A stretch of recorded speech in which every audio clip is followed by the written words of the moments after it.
Hi, everybody. We are so honored to have with us Lindsay Tuman, Miss Wheelchair, New Jersey. Lindsay is also a friend of Make-A-Wish for many, many years, and she has a very special story as to how that journey began. So, Lindsay, thanks for joining us. You're welcome. Thank you, Michael. So, share with everyone your journey, how your journey with Make-A-Wish began. My journey with Make-A-Wish began in 2002. I have always had a disability. I was born with spina bifida, but due to spina bifida, there can be secondary conditions. So I grew up in the community trying to acclimate myself with the rest of the community. I always felt left out. From kindergarten to 12th grade, I was the only one in a wheelchair. I ended up getting a decubitus ulcer, which in layman's terms is a pressure sore that became infected. I had a bone infection, and I ended up at St. Barnabas Medical Center with a stage 4 decubitus ulcer that went straight to the bone. And so I ran a 105 fever for 6 months. And the nurses and social workers at the hospital connected me with Make-A-Wish at that time.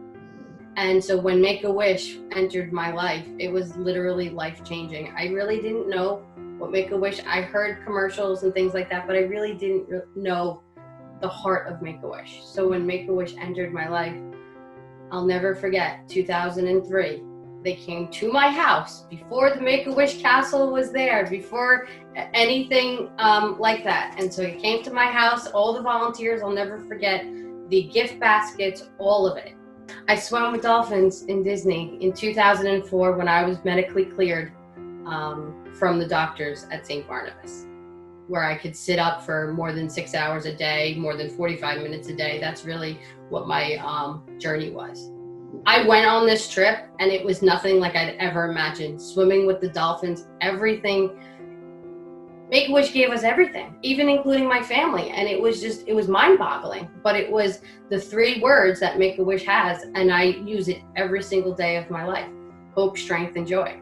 It put everything back in me. The doctors may have cleared me physically, but spiritually, mentally, and emotionally was Make-A-Wish. And that's why ever since 2004, the very first Walk for Wishes, and ever since then, I have been to every single walk because it really resets my body. It resets my mind when life is rough, life is busy, everyday challenges that we all have, but having Make-A-Wish behind me and going there once a year, every year, different events that I've been to with Make-A-Wish, it really puts life back into perspective of where I was in 2002 trying to heal. And flash forward, that was really why I became a social worker, because I wanted to give back. I wanted to give back in ways that Make-A-Wish gave to me. I didn't even know what social work was until I was in the hospital. And Make-A-Wish partners with nurses and social workers and doctors to help children get that joy, strength, and hope back.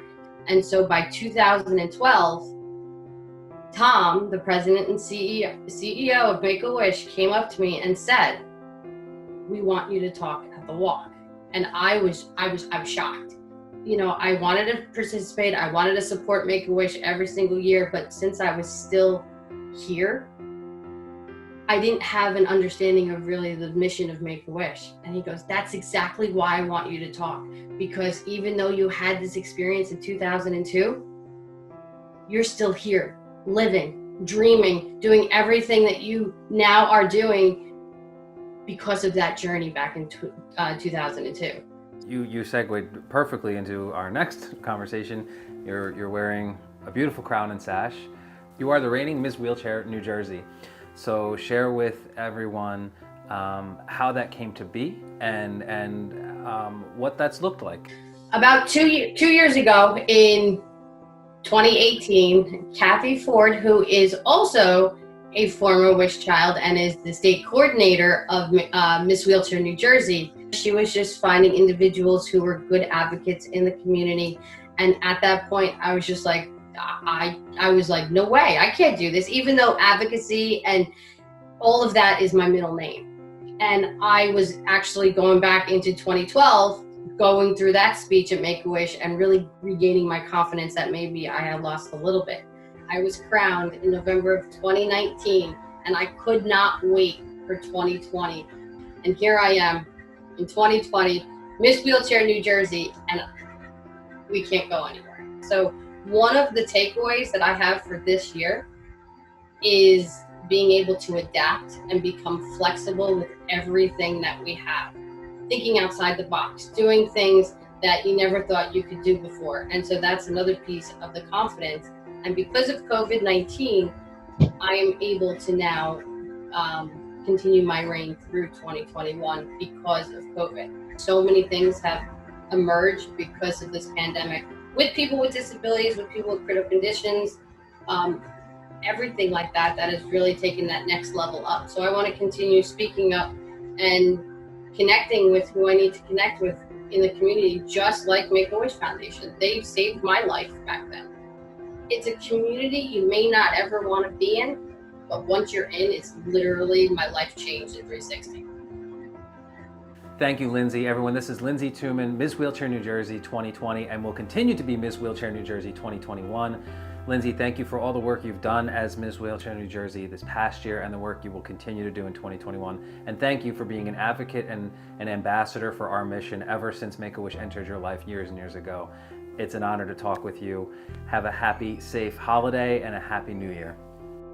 Thank you too, Michael. I really appreciate everything that you have done, everything that, all the crossovers with everything that I've done in my life so far relates all the way back to Make-A-Wish every single time.